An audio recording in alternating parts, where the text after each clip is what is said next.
Hello and welcome to day 25 of 73, and today I'd like to talk about driving. For me, I only got well, as you can see, I'm in a car.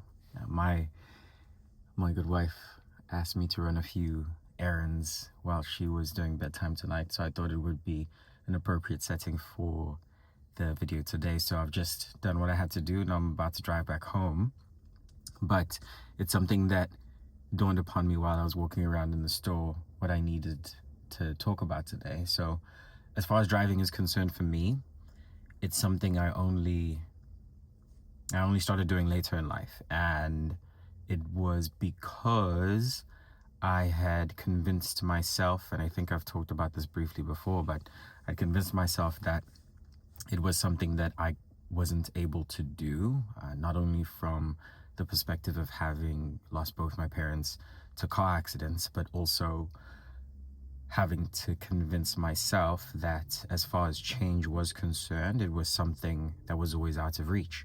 And I always felt comfortable not engaging or putting in the effort to now be able to drive.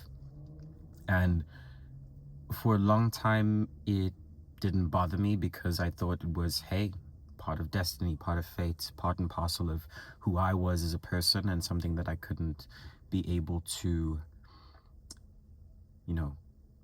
overcome. And I would always succumb to that particular fact about myself and my identity. And a lot of that was tied into me accepting that drinking was also a part of my identity. And it really is something that, even sitting in the seat, is almost unfathomable only a few years ago, and it has gone in tandem with my journey of self-improvement, of sticking with sobriety, of understanding that I can be the person who my wife can send to go do something as silly as, going to get or run errands not in the middle of the night. I mean, it's still fairly early, but it is something personally moving for me because it shows me what the capabilities of the human mind are,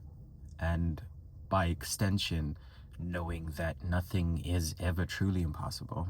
If I'm now going to always give myself the opportunity to do better and to challenge myself, then there truly is nothing that I cannot do.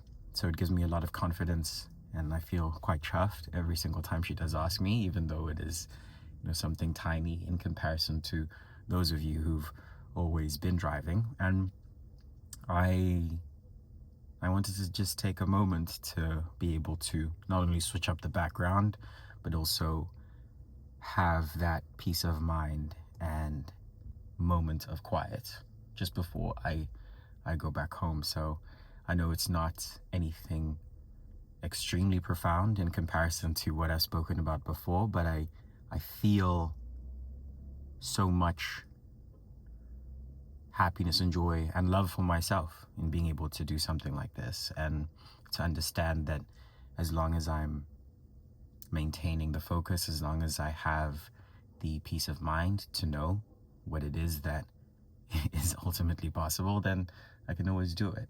And so, yeah, if nothing else, thank you for indulging me up until this point. We are at a quarter century of days as far as the project is concerned, and we're still going to keep going. We're about to go into my favorite month in the next week, which is May, and that's when I celebrate my birthday towards the end. But yeah, even being able to sit in this low-key dodgy car park and talk about this is good enough for me. So I appreciate your time. I'm about to go watch the Celtics hopefully close out Game 4 and take this lead back to the Garden against the Sixers. And yeah, thank you so much for your time.